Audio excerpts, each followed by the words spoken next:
9 anos. Também é a 15ª causa de morte no mundo. O mais triste é que 90% dos casos poderiam ser evitados. O suicídio hoje é considerado um problema de saúde pública e o tema é tratado como tabu para muitas famílias. Precisamos alertar a população para este problema. Um simples gesto de ouvir e ajudar a quem precisa pode salvar uma vida. Uma campanha TV UESB e UESB FM.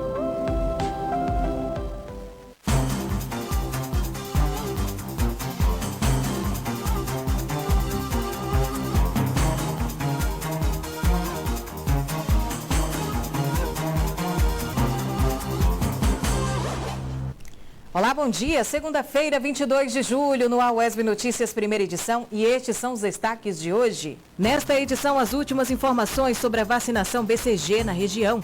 Uma reportagem tenta explicar as mudanças bruscas no tempo de Vitória da Conquista. E ainda, tudo sobre o terceiro Festival de Quadrilhas de Potiraguá. Estas e outras informações agora, no UESB Notícias, primeira edição. Seja muito bem-vindo ao UESB Notícias, primeira edição. Ali a gente começa falando sobre o novo aeroporto de Vitória da Conquista. Isso porque uma nova linha de ônibus deve estar operando a partir de amanhã por aquela região ali que dá acesso ao aeroporto. E a repórter Joana Rocha esteve lá agora de manhã conferindo todos os detalhes e traz mais informações para a gente. Boa tarde, Joana. A partir desta terça-feira, 23 de julho, dia de inauguração do aeroporto Glauber Rocha, a Prefeitura Municipal de Vitória da Conquista vai disponibilizar linhas de coletivo urbano para atender a região. Segundo a Secretaria Municipal de Mobilidade Urbana, a população vai contar inicialmente com uma linha convencional, a D41, que será uma extensão da linha que atende ao Atacadão. Com apenas um veículo, mas se houver aumento da demanda, os serviços serão ampliados. A CEMOB também informou que trabalha com a possibilidade de uma linha executiva para atender aos passageiros com pontos de embarque e desembarque específicos e tarifa diferenciada. Vale lembrar que a linha executiva aguarda estudo de viabilidade que está em fase final. Ok, Joana, obrigada. Olha, a falta da vacina BCG no Sistema Único de Saúde faz com que a procura na rede privada aumente. O problema é que a situação também provoca a falta do medicamento neste setor. Confira mais detalhes na reportagem.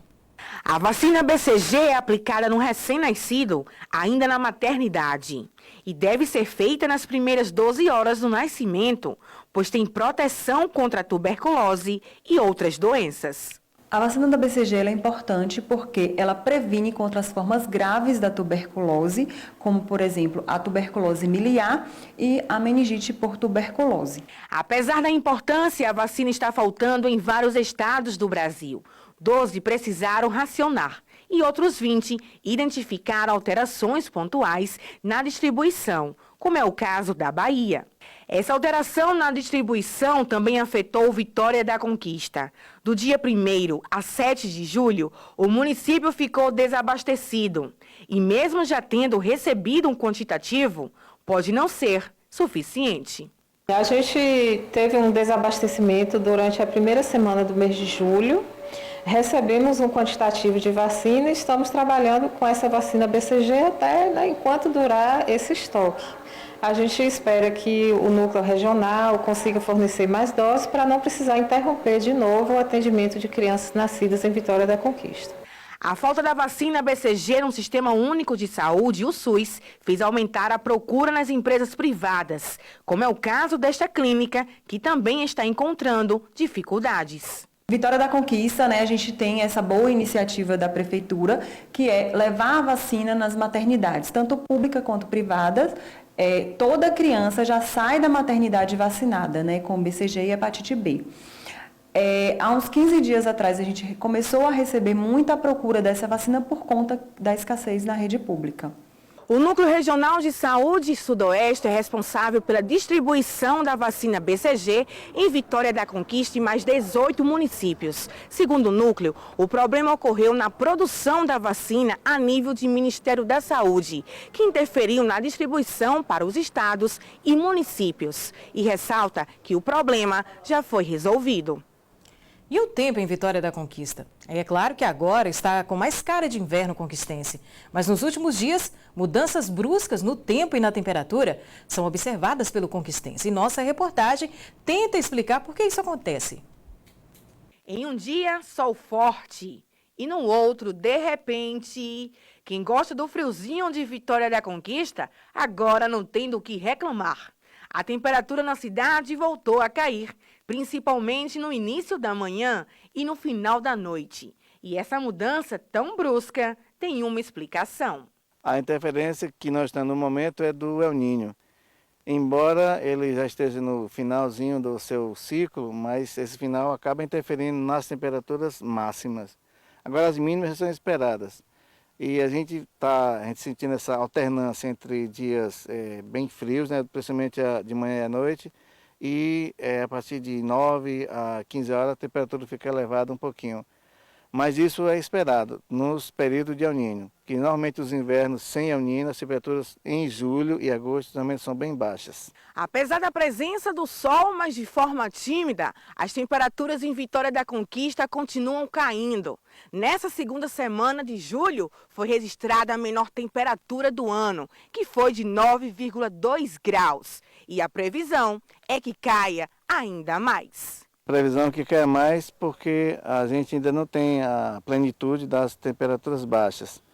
E como o nosso hemisfério sul ele está mais distante do Sol e a nossa atmosfera ela é aquecida por convecção, então cada vez distante do Sol está mais frio. Então a gente basicamente a partir do dia 21 de junho a gente começou a entrar no período de baixa temperatura.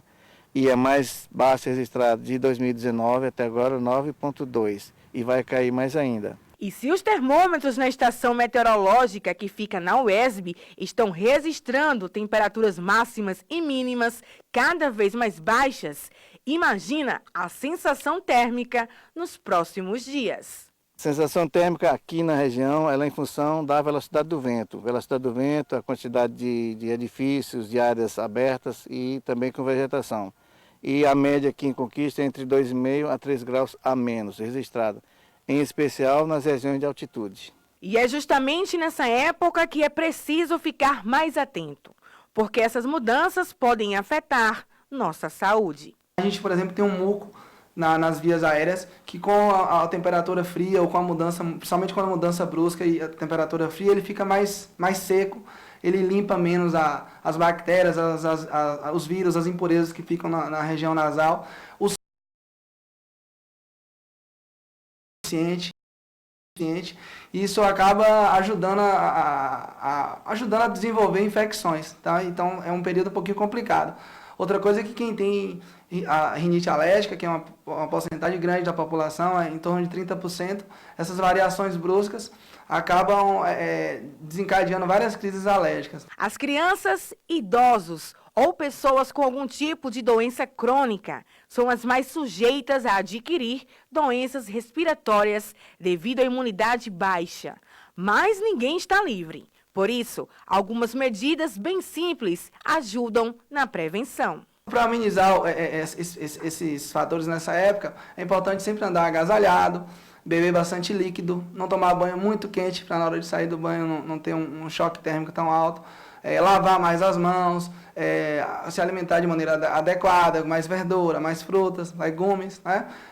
Um mecanismo importante de transmissão de gripe, resfriado nessa época é o ar contaminado e as mãos também. A gente pega em alguns locais, cumprimenta outras pessoas e acaba sem querer colocando na boca, no nariz, no olho e acaba contaminando. Como nesse período, como eu expliquei, as defesas estão mais debilitadas, é mais importante ainda se alimentar bem, lavar bem as mãos, estar sempre hidratando. Agora a gente continua falando a respeito do tempo, porque a segunda-feira em Vitória da Conquista segue com sol entre muitas nuvens. Nesta tarde pode chover a qualquer hora do dia. A temperatura mínima é de 13 e a máxima de 28 graus. Veja agora a previsão do tempo para outras cidades. Previsão de chuvas isoladas nesta segunda-feira em Aiquara. A cidade registra mínima de 18 e máxima de 28 graus. Em Amargosa, o dia segue nublado na maior parte do tempo. Pode chover fraco a qualquer hora. A mínima é de 18 e a máxima de 25 graus. Em Condeúba, chuva na maior parte do tempo. A temperatura mínima na cidade é de 17 e a máxima chega hoje a 27 graus. Em Itambé, tempo nublado com possibilidade de chuva a qualquer hora. Os termômetros variam nesta segunda-feira entre 17 e 25 graus. E depois do intervalo, nossa equipe de reportagem foi até Potiraguá para conferir a terceira edição do Festival de Quadrilhas. Agora são 11 horas e 58 minutos, voltamos já.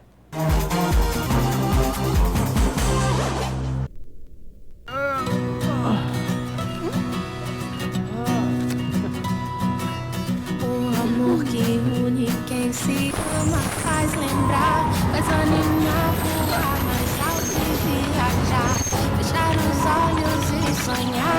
Quem amamos com a gente pra sempre vai ficar. Mas se um dia o vento levar a esperança pra outro lugar, lembre que o amor pela vida é pra se espalhar.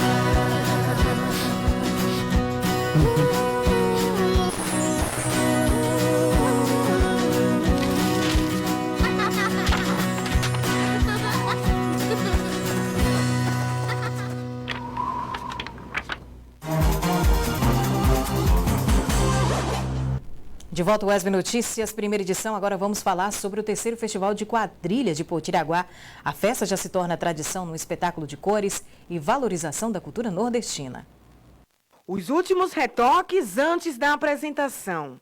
Cada detalhe parece fazer toda a diferença. A quadrilha junina Cadê? Achei, de São Sebastião, distrito de Vitória da Conquista, se apresenta pela primeira vez no terceiro Festival de Quadrilhas de Potiraguá. E para nós é uma alegria imensa, né? Porque a gente mora tão longe, mas a gente não mediu o esforço de estar aqui. Para nós que gostamos de cultivar essa cultura. E aos poucos o parque de vaquejada da cidade virou o palco do espetáculo da dança. A quadrilha de São Sebastião foi a primeira a se apresentar. Com o tema Qual é a cor do seu São João? Falou sobre as cores das quadrilhas juninas. O espetáculo fez uma viagem em busca dessa resposta com muita cor e alegria. E para conseguir se apresentar, a quadrilha do distrito de São Sebastião de Vitória da Conquista precisou do incentivo da comunidade. Aliás, o apoio da população para a valorização da cultura regional deu um show à parte nesse festival e fez toda a diferença. Eu sempre digo que nosso maior patrocinador é o público. São eles que vêm para cá, são eles que nos ajudam nos eventos, são eles que compartilham esses eventos nas redes sociais, que dão apoio a gente. A quadrilha junina Shot Arretado da cidade de Ibicuí foi a segunda a se apresentar. Com o tema Navio Negreiro, de onde veio, para onde foi, é hora de atracar e com o navio negreiro desembarcar, apresentou o espetáculo em forma de dança, baseada no poema de Castro Alves.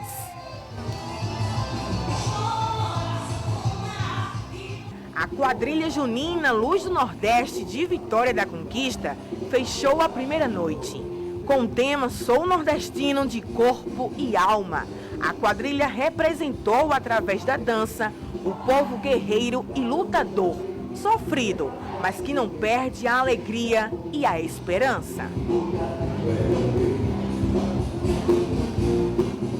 O festival é realizado pelo grupo Culturalizarte, como uma forma de resgatar a tradição local. O evento cresceu e na edição deste ano teve a participação de 8 quadrilhas de diferentes cidades. Esse ano tudo aumentou. Mais número de quadrilhas, um festival muito maior, uma organização maior, uma estrutura bem maior. E a gente esperou assim, público, festival de 4.000 pessoas, eu sei que vai dar muito mais. Então, tudo para nós esse ano está grandioso. Os participantes passaram pela análise do corpo de jurados, especialistas no assunto, vindos até de outros estados. Os demais jurados vão analisar toda a questão de figurino, performance, todas as demais questões tratadas de coreografia, né? Aí eu sou mais a parte musical mesmo. O terceiro Festival de Quadrilhas de Potiraguá fechou o circuito baiano de festivais. O diretor regional da Federação Baiana de Quadrilhas Juninas destaca a importância do evento, não apenas para o município. E estamos aqui para fortalecer e avisar que agora em agosto nós vamos estar oficializando uma reunião para a gente criar a nova associação da região sul da Bahia. E para quem já está sentindo saudades, uma boa notícia. Ano que vem tem mais.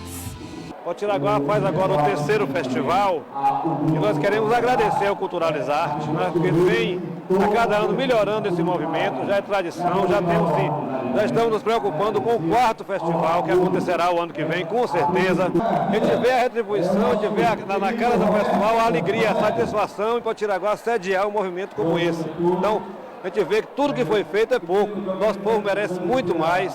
E aí a cultura, a gente assiste a cultura do índio, a cultura do escravo, a cultura da nossa história Bahia contada. Isso engrandece muito a nossa cultura. E a vitória, no final das contas, é da cultura nordestina, que resiste ao tempo e vive com a luta e o talento do seu povo.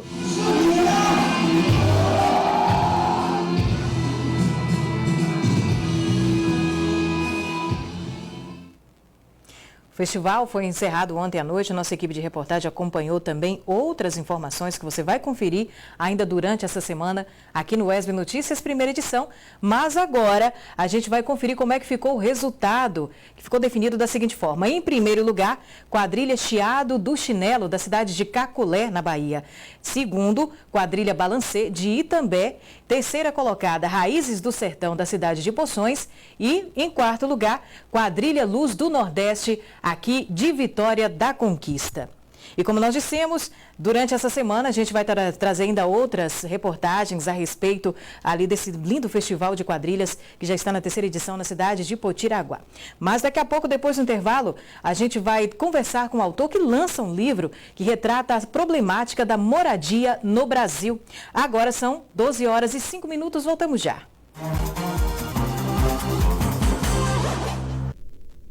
Criado em 1991, o Museu Regional de Vitória da Conquista funciona num casarão construído no final do século XIX, onde morou Dona Henriqueta Prates. Fica localizado na Praça Tancredo Neves, antiga Rua Grande. Desenvolve atividades pedagógicas com escolas, realiza exposições, lançamentos de livros, palestras e exibições de vídeos. Aberto de segunda a sexta no horário comercial e no domingo das 14 às 17 horas.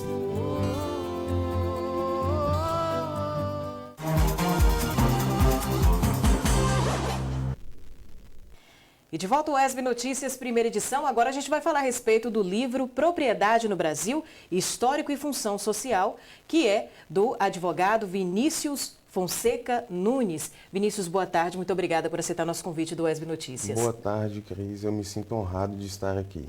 Agora, a gente é que se sente honrado de fazer uma análise dessa sua obra, falar de uma coisa que é tão importante, que é a questão da moradia, segundo dados da ONU, que você nos apresentou agora nos bastidores. Por exemplo, são 33 milhões de desabrigados no Brasil. Esses dados são do ano de 2018. Mas, Vinícius, como primeira pergunta, a gente está até com o livro, ele trouxe até o livro aqui para estar trazendo para a gente. Daqui a pouco a gente vai falar mais detalhes a respeito da obra em si. Mas o que foi que te levou a fazer essa pesquisa e te fez nascer no seu coração esse desejo de escrever uma obra a respeito da propriedade privada e pública aqui no Brasil? Sim.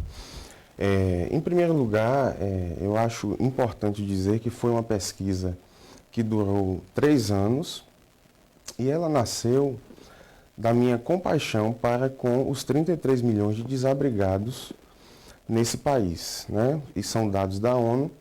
E segundo o IBGE, em censo mais recente, apenas 15 mil pessoas detêm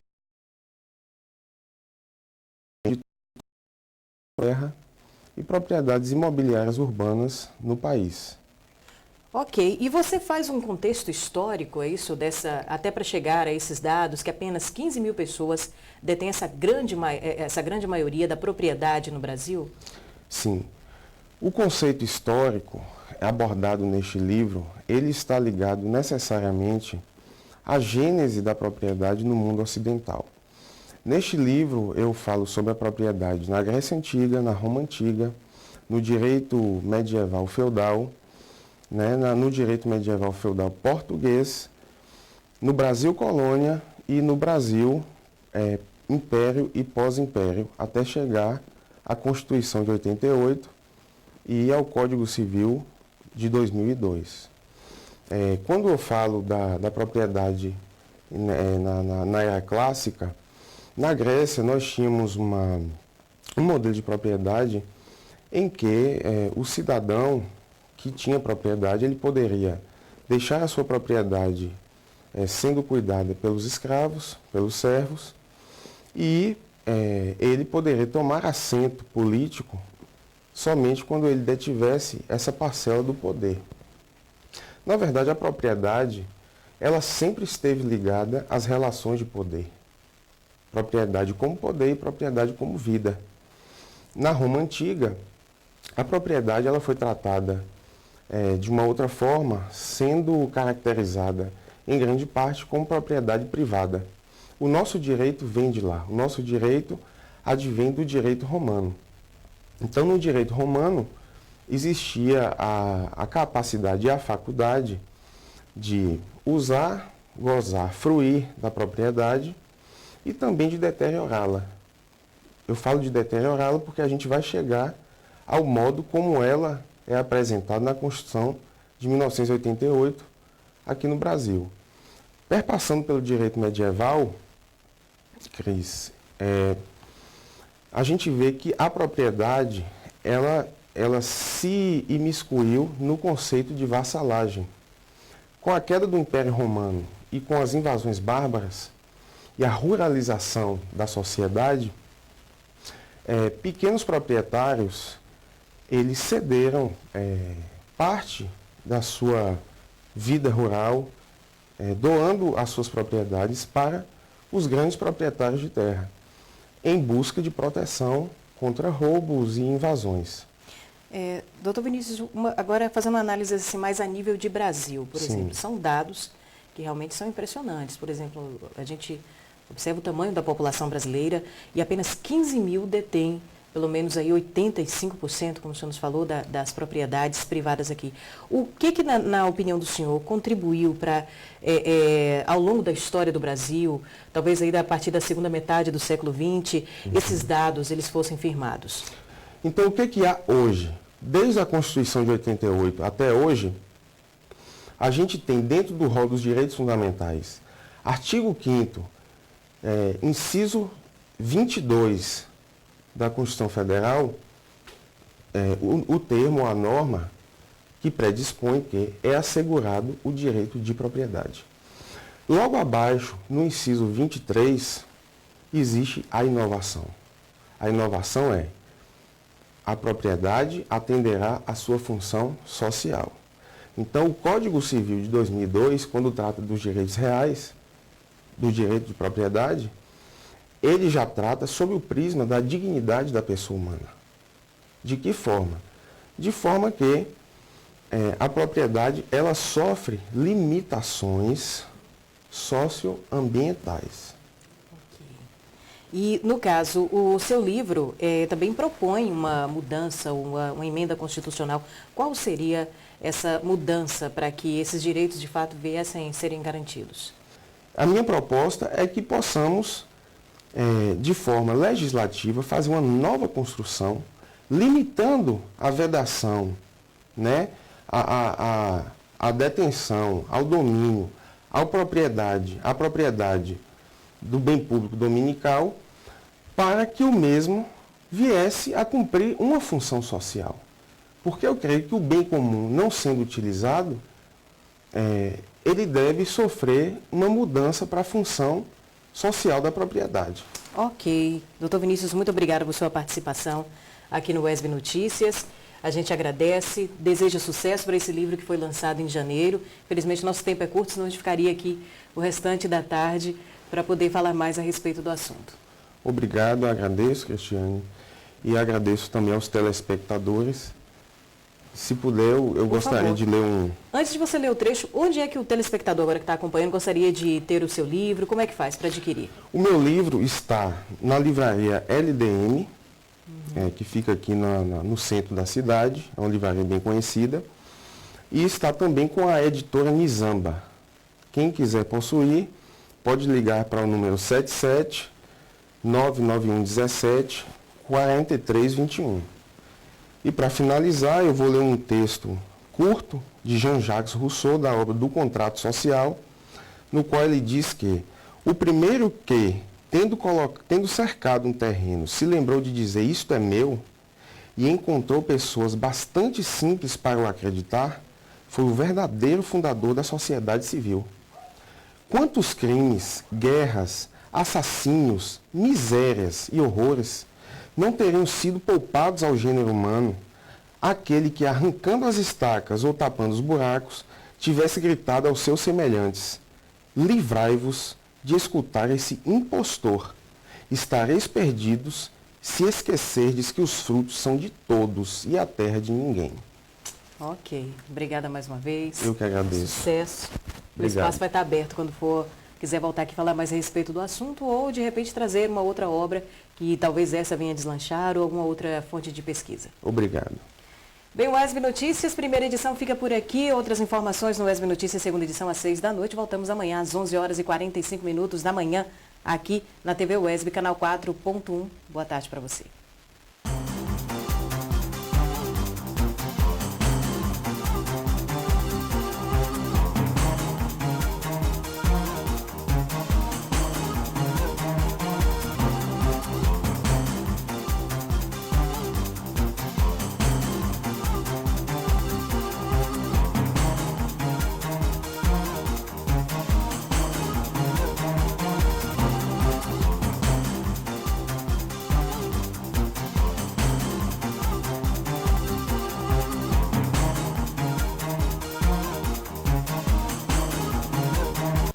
O Centro Universitário de Atenção à Saúde desenvolve atividades de ensino supervisionado em saúde e extensão universitária nas especialidades médicas de pediatria, clínica médica, ginecologia, nefrologia, cardiologia, dermatologia, endocrinologia, otorrino, gastroenterologia,